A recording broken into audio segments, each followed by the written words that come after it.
বাঞ্ছারামপুর বালিকা পাইলট উচ্চ বিদ্যালয়ের আমার স্নেহের নবম শ্রেণীর ছাত্রবৃন্দ, আমি কৃষ্ণ স্যার আজ তোমাদের গণিত বিষয়ে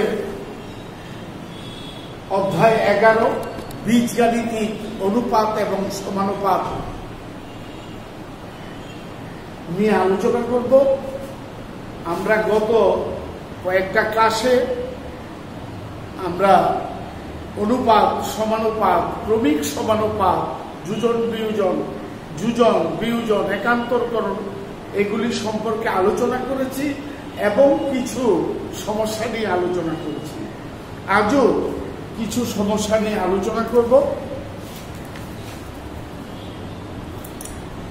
প্রথম সমস্যাটা হলো এটা bz minus cy by a equal to cx minus az by b equal to a minus bx by c হলে প্রমাণ করতে হবে কি x by a equal to y by b equal to z by c।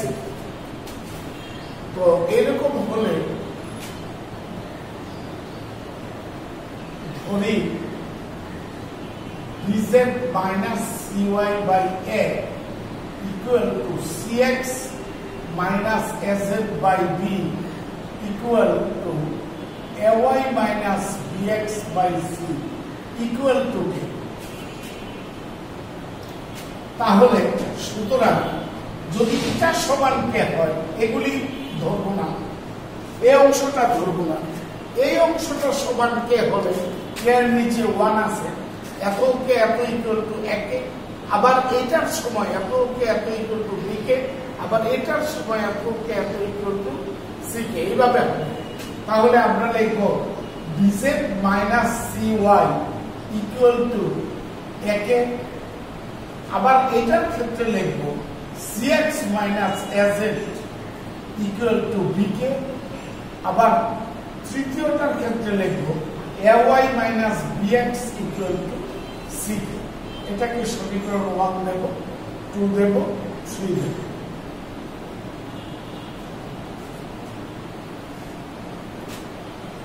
এক নং, 2 নং এবং 3 নংকে যথাক্রমে a, b এবং c দ্বারা গুণ করে পাই। গুণ করলে এ দিয়ে গুণ করব abz minus sey equal to s square, আবার দ্বিতীয়টাকে b দ্বারা গুণ করব, তাহলে bcx minus abz equal to b square, তৃতীয়টাকে c দ্বারা গুণ করব sey minus bcx equal to c square। আমরা যদি যোগ করি, যোগ করলে দেখো plus abz minus abz plus sey minus sey plus bcx minus bcx কাটা যায়, ফল হয় 0। এখান থেকে আমরা একবার একটু কমন নিয়ে যাব, s square plus b square plus c square. তাহলে k ইকুয়াল টু কত হবে? 0 by s square plus b square plus c square. সুতরাং k ইকুয়াল টু 0। k এর মান আমরা কি পেলাম? 0 পেলাম। এখন আমরা এই k এর মানটাকে 1 2 3 তে বসাবো, যে k এর মান 1 নং এ বসাইয়া, 1 নং ও একবারে লিখে ফেলি, 2 নং এ বসাইয়া পাই। তাহলে bz minus cy equal to a K, bz minus cy a into k এর মান 0, তাহলে bz minus cy equal to 0। তাহলে আমি লিখতে পারি bz equal to cy। আমাকে খেয়াল করতে হবে, কি প্রমাণ করতে হবে, লক্ষ্য করো সিরিয়ালি এক্স এর নিচে এ, ওয়াই এর নিচে বি, জেড এর নিচে সি, এটা আমাদেরকে প্রমাণ করতে হবে।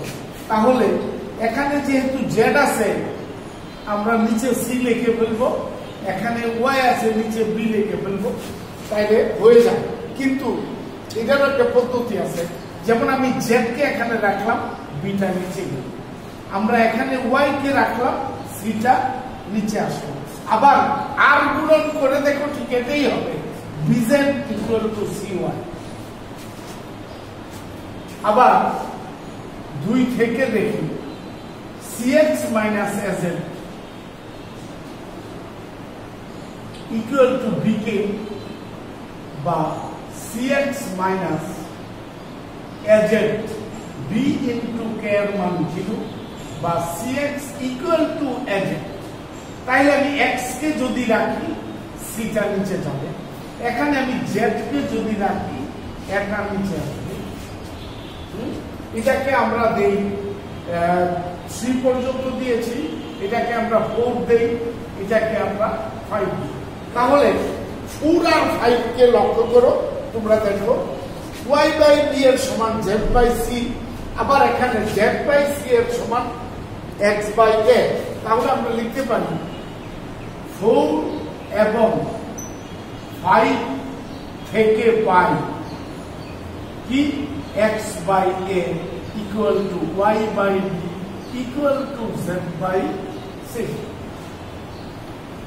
আবারও লক্ষ্য করো y by b এর সমান z by c, z by c এর সমান x by a, সুতরাং প্রত্যেকটা সমান। এই জন্য আমরা লিখতে পেরেছি x by a equal to y by b equal to z by c।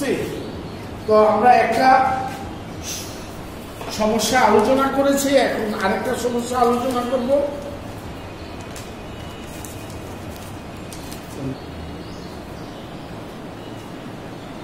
শিক্ষার্থীগণ এখন লক্ষ্য করো, এখন যে সমস্যাটা আমাদের সামনে এসেছে সেটা হলো a plus b minus c by a plus b equal to b plus c minus a by b plus c equal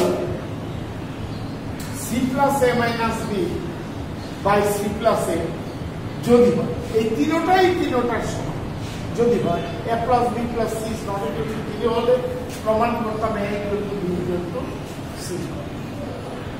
তাহলে লক্ষ্য করো এটা ইকুয়াল টু এটা লিখতে পারবো, এটা ইকুয়াল টু এটা লিখতে পারবো, এটা ইকুয়াল টু এটা লিখতে পারবো, আমাদের ইচ্ছে। তো দেখি দেওয়া আছে a plus b minus c by a plus b equal b plus c minus a by b plus। বা আমরা বিয়োজন করব প্রথমে a plus b minus c, minus A minus নিচেরটা ঠিক থাকবে, আবার b plus c minus a minus b minus c by b plus c। কি করলাম, বিয়োজন করব,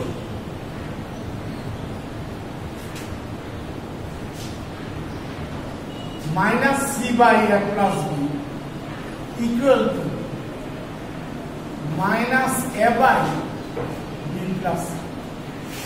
তাহলে c by a plus b minus চলে গেল a by b plus c। আবার আমরা যোজন করব, যোজন করলে c plus a plus b by a plus b equal to a plus b plus c by b plus c। তাহলে এখানে উপরে a plus b plus c, এখানে উপরে a plus b plus c। আমরা যদি a plus b plus c দ্বারা ভাগ করি তাহলে থাকবে 1 by a plus b equal to 1 by b plus c। তাহলে আমরা কি করেছি, উভয় পক্ষে a plus b plus c দ্বারা ভাগ করি। তাইলে আমরা কি পেলাম, বা a plus b okay a plus b equal to গুণন করলাম b plus c ওকে b plus c।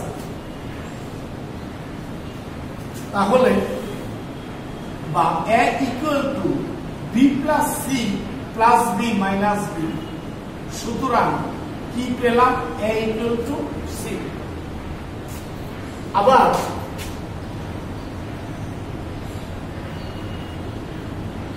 আমরা যে কোনো দুইটা নেব, যেমন এটা নেই b plus c minus a by b plus c equal to c plus a minus b by c plus a, বা b প্লাস c ঠিক এটার মধ্যে প্রথমে বিয়োজন করব, minus b minus b plus c plus a minus b minus c minus a by c plus a। কি করলাম? বিয়োজন। তাহলে c b প্লাস c কাটা থাকে minus a by b plus c minus b by c plus. আমরা minus উঠিয়ে দেব, a by b plus c b by c plus a, ঠিক আগের মতোই আবার যোজন করব। যোজন করলে a plus b plus c by b plus c equal to b plus c plus a by c plus. তো এবারও দুইটা অনুপাতের উপরেই একই রাশি a plus b plus c, এখানেও আছে a plus b plus c। আমরা a plus b plus c দ্বারা ভাগ করলে 1 by b plus c equal to 1 by c plus. এখানে আমরা লিখে দেব a plus b plus c দ্বারা ভাগ করে। তাহলে c plus a equal to b plus c, okay, b plus c, or a equal to b plus c minus c, সুতরাং a equal to b। তাহলে আমরা কি পাইছি? লক্ষ্য করো, আমরা কি পাই? a equal to c, a equal to c, এবং কি পেয়েছি? a equal to b। তাহলে a equal to b, a equal to যদি c হয়, সুতরাং a equal to b equal to c।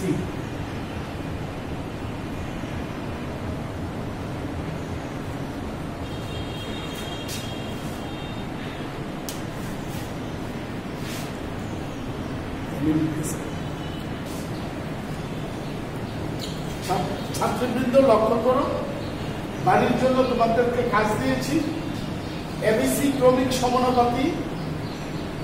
এটা হলো একটা উৎপাদক উদ্দীপক, আরেকটা উদ্দীপক m² minus 2m by x plus 1 equal to 0, আরেকটা উদ্দীপক a ইকুয়াল টু। এখন এবিসি ক্রমিক সমানুপাতি হলে আসলে ঘটনাটা দেখাও যে এত ইকুয়াল। আবার এর সমান 5/7 হলে আমাদেরকে এই y এর মান বের করতে বলেছে, আর প্রমাণ করো যে এত ইকুয়াল টু m। এটা ঠিক। তো আজকে আর নয়, সবাইকে ধন্যবাদ, এখানেই শেষ করলাম।